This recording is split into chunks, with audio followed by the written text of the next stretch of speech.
ਸਾਡਾ ਪਿੰਡ ਜਿਹੜਾ ਇਹ ਗੁਜਰਾਂ ਦੇ ਨਾਂ ਤੋਂ ਬਣੇ। ਇਹ ਜਿਹੜਾ ਸਾਡਾ ਪਿੰਡ ਹੈ ਨਾ, ਇਹ ਕਾਲਸ, ਇਹ ਗੁਜਰਾਂ ਤੋਂ ਮਸ਼ਹੂਰ ਹੈ ਤੇ ਜੱਟ ਨਾ ਬੇਸਿਕਲੀ ਅਸੀਂ 100% ਯਾਨੀ ਕਿ ਆਬਾਦ ਜੱਟ ਨਾ। ਇਹ ਜਿਹੜਾ ਕਾਲਸ ਪਿੰਡ ਹੈ ਇਹ ਗੁਜਰ ਕੌਮ ਦੇ ਨਾਂ ਤੋਂ ਆਬਾਦ ਹੋਇਆ ਦੁਬਾਰਾ। ਜਿਹੜਾ ਸਾਡੇ ਪਿੰਡ ਖੂਹ ਹੈ ਨਾ, ਉਹ ਸ਼ੇਰ ਸ਼ਾਹ ਸੂਰੀ ਦੀ ਤਖਤੀ ਲੱਗੀ ਹੈ ਉਹਦੇ ਵਿੱਚ। ਜਿਸ ਵੇਲੇ ਦੁਬਾਰਾ ਉਹਦੀ ਸਫਾਈ ਕਰਾਈ ਹੈ ਤੇ ਉਹਦੇ ਚ ਤਖਤੀ ਸਾਹਮਣੇ ਆਈ ਹੈ, ਸ਼ੇਰ ਸ਼ਾਹ ਸੂਰੀ ਦੇ ਨਾਂ ਦੀ ਤਖਤੀ ਲੱਗੀ ਹੈ। ਤੇ ਇਹ ਕਾਲਸ ਬਾਬੇ ਅਕਬਰ ਨੇ ਆਣ ਕੇ ਆਬਾਦ ਕੀਤਾ ਹੈ। ਔਰ ਬਾਅਦ ਜਿਤਨੇ ਵੀ ਪਿੰਡ ਹਨ ਨਾ, ਇਹਨਾਂ ਦੀਆਂ ਦੋ ਵਜੂਹਾਤ ਮੱਦੇ ਨਜ਼ਰ ਰੱਖੀ ਜਾਂਦੀਆਂ ਨੇ। ਇੱਕ ਤੇ ਪਾਣੀ ਦੀ ਲਹਿਰ ਤੇ ਆਬਾਦ ਹੋਏ ਨੇ, ਵੀ ਜਿਹੜਾ ਕੋਈ ਨਦੀ ਨਾਲਾ ਹੈ ਜਾਂ ਡੱਲੀ ਹੈ ਉਹਦੇ ਤੇ ਆਬਾਦ ਹੋਏ। ਦੂਸਰਾ ਇਹਨਾਂ ਇਸ ਚੀਜ਼ ਨੂੰ ਮੱਦੇ ਨਜ਼ਰ ਰੱਖਿਆ ਵੀ ਉੱਚੀ ਜਗ੍ਹਾ ਤੇ ਤਕਰੀਬਨ 1800 ਦੇ ਰੌਂਡ ਬੌਂਡ ਆਬਾਦ ਹੋਇਆ। 1800 ਦੇ ਰੌਂਡ ਬੌਂਡ ਗੈਰ ਆਬਾਦ ਹੋਇਆ ਦੁਬਾਰਾ। ਗੈਰ ਆਬਾਦੀ ਦਾ ਨਹੀਂ ਪਤਾ, ਤਰੀਕ ਇਹ ਦੱਸਦੀ ਹੈ ਇਹ ਜਿਹੜੇ ਚਾਰ ਪਿੰਡਾਂ ਨਾਲ ਇੱਕ ਵਾਰੀ ਗਰਕ ਹੋਏ ਨੇ, ਯਾਨੀ ਕਿ ਗੈਰ ਆਬਾਦ ਹੋਏ ਨੇ। अस्सलाम वालेकुम सारे वीडियो देखने वाले ਨੂੰ ਜੀ। ਕੀ ਹਾਲ ਹੈ ਜੀ ਦੋਸਤ ਅਹਿਬਾਬ ਦਾ? ਠੀਕ ਠਾਕ ਹੋ? ਸਿਹਤ ਵੀ ਅੱਛੀ ਹੈ। ਜਿਸ ਤਰ੍ਹਾਂ ਤੁਹਾਨੂੰ ਪਤਾ ਹੈ ਕਿ ਮੈਂ ਪਹਿਲੇ ਵੀਡੀਓ ਅਪਲੋਡ ਕੀਤੀ ਹੈ ਨੂਰ ਸੈਨ ਨਾਲ ਤੇ ਲੋਕਾਂ ਨੇ ਬਹੁਤ ਪਸੰਦ ਕੀਤੀ ਹੈ। ਤੇ ਅੱਜ ਦੀ ਸਾਡੀ ਵੀਡੀਓ ਦਾ ਟਾਪਿਕ ਇਹ ਹੈ ਕਿ ਸਾਡਾ ਪਿੰਡ ਮਤਲਬ ਕਿਹੜੀ ਸਾਨੇ ਨੂੰ ਜਿਹੜਾ ਉੱਥੇ ਆਬਾਦ ਹੋਇਆ ਸੀ ਔਰ ਕਿਹੜੀਆਂ ਬਰਾਦਰੀਆਂ ਕਿਹੜੇ ਬਜ਼ੁਰਗ ਪਹਿਲੇ ਆਏ ਸੀ। ਤੇ ਸਾਡੇ ਨਾਲ ਨੂਰ ਸੈਨ ਮੌਜੂਦ ਨੇ ਤੇ ਇਹਨਾਂ ਨਾਲ ਕਰਨੇ ਆ ਗੱਲਬਾਤ। अस्सलाम वालेकुम। ਵਾਲੇਕੁਮ ਸਲਾਮ। ਅੱਛਾ ਸਾਡੇ ਜੀ ਠੀਕ ਠਾਕ। ਸਾਰੇ ਸਭ ਸਾਡੇ ਤੱਕਣੇ ਵਾਲਿਆਂ ਨੂੰ ਦੱਸੋ ਕਿ ਸਾਡਾ ਪਿੰਡ ਜਿਹੜਾ ਨਾ ਕਿਹੜੀ ਸੰਨ ਦੇ ਵਿੱਚ ਆਬਾਦ ਹੋਇਆ ਸੀ ਕਾਲਸ ਪਿੰਡ? ਇਹ ਕਾਲਸ ਪਿੰਡ ਜਿਹੜਾ ਨਾ, ਇਹ ਕਾਲਸ ਪਿੰਡ ਪਹਿਲੇ ਗੁਜਰ ਕੌਮ ਬਾਦ ਸੀ। ਹੁਣ ਤੇ 100% ਜੱਟ ਨੇ ਨਾ। ਜੀ ਜੀ। ਇਹ ਪਹਿਲੇ ਕਾਲਸ ਗੁਜਰਾਂ ਦੀ ਕੌਮ ਹੈ, ਉਹਨਾਂ ਨੇ ਆਬਾਦ ਕੀਤੀ। ਅਸੀਂ ਇਹ ਸਾਡੇ ਪਿੰਡ ਦੇ ਦੁਆਲੇ ਨਾ ਦੋ ਤਰੇ ਪਿੰਡ ਨਾਲ ਗੈਰ ਆਬਾਦ ਹੋਏ ਨਾ, ਜਿਹਦੇ ਚ ਘਮਿਆਣਾ ਸੀ, ਕਾਨਾ ਲਈ ਆ, ਉਸ ਤੋਂ ਬਾਅਦ ਦੋਲੋਣਾ। ਉਹ ਤਰਾਵੇ ਪਿੰਡ ਜਿਹੜੇ ਨੇ ਉਹ ਗੈਰ ਆਬਾਦ ਹੋਏ ਨੇ ਤੇ ਆਬਾਦ ਨਹੀਂ ਹੋਏ। ਸਾਡਾ ਜਿਹੜਾ ਪਿੰਡ ਹੈ ਕਾਲਸ, ਇਹ ਦੁਬਾਰਾ ਆਣ ਕੇ ਆਬਾਦ ਕੀਤਾ ਬਾਬੇ ਅਕਬਰ ਨੇ ਝੰਗ ਤੋਂ ਰੰਗਪੁਰ ਖੇੜਿਆਂ ਤੋਂ ਆਣ ਕੇ। ਖੇੜਾ ਬਰਾਦਰੀ ਜਿਹੜੀ ਉਹ ਸਭ ਤੋਂ ਪਹਿਲੇ ਆਣ ਕੇ ਕਾਲਸ 'ਚ ਬੈਠੀ ਹੈ। ਫਿਰ ਬਾਬੇ ਅਕਬਰ ਨੇ ਆਪਣੇ ਭਤੀਜੇ ਲਿਆਂਦੇ ਨੇ ਸ਼ਿਮਤ ਤੇ ਸਾਵਾ। ਉਸ ਤੋਂ ਬਾਅਦ ਫਿਰ ਦੂਸਰੀਆਂ ਬਰਾਦਰੀਆਂ ਜਿਹੜੀਆਂ ਨੇ ਬਾਅਦ ਚ ਆਈਆਂ ਨੇ, ਕੋਈ ਬੁੜੇ ਤੋਂ ਆਈਆਂ ਨੇ, ਕੋਈ ਬਲਾਣੀ ਤੋਂ ਆਈਆਂ ਨੇ, ਕੋਈ ਕਿਸੇ ਪਾਸਿਓਂ ਆਈਆਂ ਨੇ, ਉਹ ਬਾਅਦ ਚ ਆਈਆਂ ਨੇ। ਅੱਛਾ, ਸਾਡੇ ਪਿੰਡ ਦਾ ਜਿਹੜਾ ਨਾਂ ਹੈ ਇਹ ਗੁਜਰਾਂ ਦੇ ਨਾਂ। ਸਾਡਾ ਪਿੰਡ ਜਿਹੜਾ ਇਹ ਗੁਜਰਾਂ ਦੇ ਨਾਂ ਤੋਂ ਬਣੇ। ਇਹ ਜਿਹੜਾ ਸਾਡਾ ਪਿੰਡ ਹੈ ਨਾ, ਇਹ ਕਾਲਸ, ਇਹ ਗੁਜਰਾਂ ਤੋਂ ਮਸ਼ਹੂਰ ਹੈ ਤੇ ਜੱਟ ਨਾ ਬੇਸਿਕਲੀ ਅਸੀਂ 100% ਯਾਨੀ ਕਿ ਆਬਾਦ ਜੱਟ ਨਾ। ਇਹ ਜਿਹੜਾ ਕਾਲਸ ਪਿੰਡ ਹੈ ਇਹ ਗੁਜਰ ਕੌਮ ਦੇ ਨਾਂ ਤੋਂ ਆਬਾਦ ਹੋਇਆ ਦੁਬਾਰਾ, ਯਾਨੀ ਕਿ ਪਹਿਲੇ ਕਾਲਸ ਆਬਾਦ ਹੈ ਇੱਥੇ। ਲੇਕਿਨ ਪਹਿਲੇ ਯਾਨੀ ਕਿ ਗੁਜਰ ਇੱਥੇ ਰਹਿੰਦੇ ਸੀ, ਆਬਾਦ ਸੀ ਜਾਂ ਪਹਿਲੇ ਗੁਜਰ ਰਹਿੰਦੇ ਸੀ ਇਸ ਪਿੰਡ 'ਚ। ਠੀਕ ਹੋ ਗਿਆ। ਉਹ ਗੈਰ ਆਬਾਦ ਹੋਇਆ ਹੈ। ਅੱਛਾ।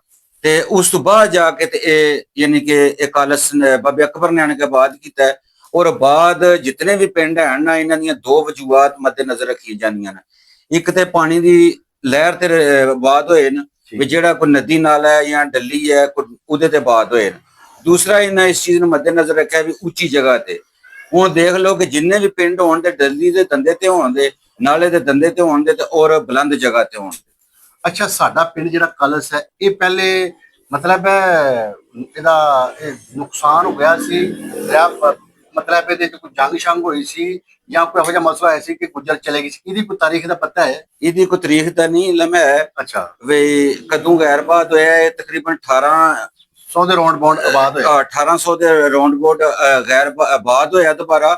ਗੈਰ ਆਬਾਦੀ ਦਾ ਨਹੀਂ ਪਤਾ, ਤਰੀਕ ਇਹ ਦੱਸਦੀ ਹੈ ਇਹ ਜਿਹੜੇ ਚਾਰ ਪਿੰਡਾਂ ਨਾਲ ਇੱਕ ਵਾਰੀ ਗਰਕ ਹੋਏ ਨੇ, ਯਾਨੀ ਕਿ ਗੈਰ ਆਬਾਦ ਹੋਏ ਨੇ। ਜਿਹੜਾ ਸਾਡੇ ਪਿੰਡ ਖੂਹ ਹੈ ਨਾ, ਉਹ ਸ਼ੇਰ ਸ਼ਾਹ ਸੂਰੀ ਦੀ ਤਖਤੀ ਲੱਗੀ ਹੈ ਉਹਦੇ ਵਿੱਚ। ਜਿਸ ਵੇਲੇ ਦੁਬਾਰਾ ਉਹਦੀ ਸਫਾਈ ਕਰਾਈ ਹੈ ਉਹਦੇ ਚ ਤਖਤੀ ਸਾਹਮਣੇ ਆਈ ਹੈ, ਸ਼ੇਰ ਸ਼ਾਹ ਸੂਰੀ ਦੇ ਨਾਂ ਦੀ ਤਖਤੀ ਲੱਗੀ ਹੈ। ਇਹਦਾ ਸਾਬਤ ਹੁੰਦਾ ਹੈ ਵੀ ਜਿਹੜਾ ਕਾਲਸ ਪਿੰਡ ਨਹੀਂ, ਇਹ ਜਿੰਨੇ ਵੀ ਪਿੰਡ ਆਬਾਦ ਹੋਏ ਨਾ, ਉਹ ਜਿਹੜੇ ਬਾਦਸ਼ਾਹ ਹੈ ਉਹਨਾਂ ਨੇ ਉਹਨਾਂ ਪਿੰਡਾਂ ਦੇ ਵਿੱਚ ਖੂਹ ਜਿਹੜੇ ਨਾ ਖੁਦਾਈ ਕਰਾ ਕੇ ਬਣਵਾਏ ਨੇ ਲੋਕਾਂ ਦੀ ਸਹੂਲਤ ਵਾਸਤੇ, ਵੀ ਲੋਕ ਇਹਦੇ ਨਜ਼ਦੀਕ ਬਹਿਣ ਔਰ ਪਿੰਡ ਆਬਾਦ ਕਰਨ। ਅੱਛਾ, ਤੁਹਾਨੂੰ ਪਤਾ ਹੈ ਕਿ ਸਾਡੇ ਪਿੰਡ ਵਿੱਚ ਕਿੰਨੇ ਖੂਹ ਹੈ? ਇਹਦਾ ਕੋਈ ਪਤਾ ਹੈ? ਸਾਡੇ ਪਿੰਡ ਦੋ ਖੂਹ ਹੈ। ਇੱਕ ਜਿਹੜਾ ਖੂਹ ਹੈ ਉਹ ਪਿੰਡ ਦੇ ਵਿਚਕਾਰ ਸੀ, ਮਸਜਿਦ ਵਾਲੀ ਗਲੀ 'ਚ ਤੁਹਾਡੇ ਘਰ ਦੇ ਨਜ਼ਦੀਕ। ਇੱਕ ਜਿਹੜਾ ਖੂਹ ਹੈ ਨਾ, ਉਹ ਹਾਜੀ ਆਸ਼ਿਕ ਦੇ ਘਰ ਤੋਂ ਨਿਕਲੀ ਹੈ ਨਾ ਜਾਗਲ ਨੂੰ। ਜਾਗਲ ਨੂੰ ਸਰਕਾਰੀ ਰਸਤਾ ਨਹੀਂ ਹੈ, ਉਹ ਅੱਗੇ ਆ ਜਾਂਦਾ ਹੈ। ਬਾਬੇ ਆਜ਼ਮ ਰਾਂ ਦੇ ਜਿਹੜੇ ਡੱਕਰੇ ਨੇ ਉਹਨਾਂ ਵਾਲੇ ਪਾਸੇ ਡੁੰਮ ਹੈ, ਉਹ ਗੈਰ ਆਬਾਦ ਹੋ ਗਏ ਹੈ, ਦੱਬਣਗੇ ਹੈ, ਆਟਣਗੇ ਹੈ। ਅਗਰ ਅੱਜ ਵੀ ਉਸ ਨੂੰ ਨਕਸ਼ੇ ਦੇ ਤੌਰ ਤੇ ਅਗਰ ਉਹਨੂੰ ਲੀਕ ਕੇ ਖੜਨੇ ਆ ਤਾਂ ਅੱਜ ਵੀ ਉਹਦੀ ਖੁਦਾਈ ਹੁੰਦੀ ਹੈ ਤੇ ਖੂਹ ਆਬਾਦ ਮਿਲ ਸਕਦਾ, ਆਬਾਦ ਹੋ ਸਕਦਾ। ਇੱਕ ਕਹਿੰਦੇ ਨੇ ਵੀ ਝਾੜੀ ਵੀ ਖੂਹ ਹੈ ਕੋਈ। ਇੱਕ ਝਾੜਾਂ ਤੋਂ ਅੱਗੇ ਜਾ ਕੇ ਨਾ ਤੇ ਜਿੱਥੇ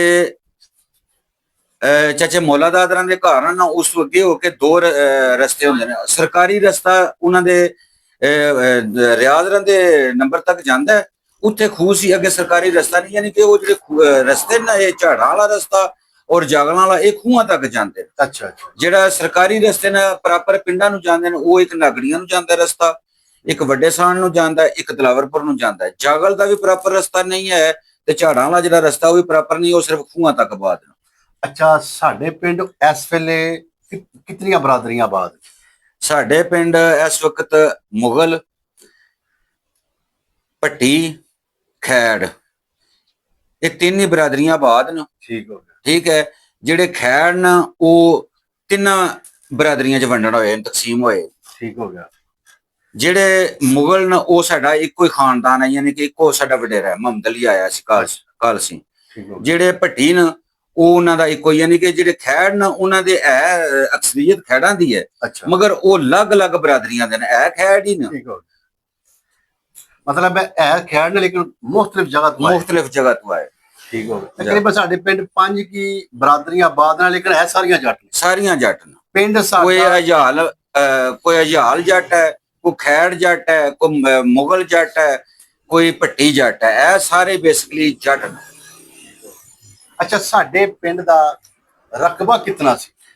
ਸਾਡੇ ਪਿੰਡ ਦਾ ਜਿਹੜਾ ਰਕਬਾ ਨਾ, ਤਦਾਦੀ ਰਕਬਾ ਬਹੁਤ ਥੋੜਾ ਹੈ, ਕਿਉਂਕਿ ਪਿੰਡ ਬਹੁਤ ਬਾਅਦ ਬਗੈਰ ਬਾਅਦ ਚ ਬਾਅਦ ਹੋਇਆ। ਇਹਦਾ 550 ਵਿਗਾ ਜ਼ਮੀਨ ਹੈ। ਅੱਛਾ। ਔਰ ਸਾਡੇ ਪਿੰਡ ਦੇ ਨਾਲ ਬਿਲ ਇਧਰੋਂ ਪਰਬਤ ਵਾਲੀ ਸਾਈਡ ਤੋਂ ਜਗਲ ਜਾ ਲੱਗਦਾ, ਉਧਰੋਂ ਨਾਗੜੀਆਂ ਜਾ ਲੱਗਦਾ, ਆ ਲੱਗਦਾ। ਸਾਡੇ ਪਿੰਡ ਦੇ ਬੰਦਿਆਂ ਨੇ ਫਿਰ ਉਹ ਮੁੱਲ ਖਰੀਦਦਿਆਂ ਕੋਈ ਦਲਾਵਰ ਕੋਲੋਂ ਖਰੀਦਿਆ, ਕੋਈ ਨਾਗੜੀਆਂ ਕੋਲੋਂ, ਕੋਈ ਜਗਲਾਂ ਕੋਲੋਂ। ਇਸ ਵਕਤ ਸਾਡੇ ਪਿੰਡ ਦਾ ਜਿਹੜਾ ਰਕਬਾ ਨਾ ਤਕਰੀਬਨ 1200 ਵਿਗਾ ਹੈ।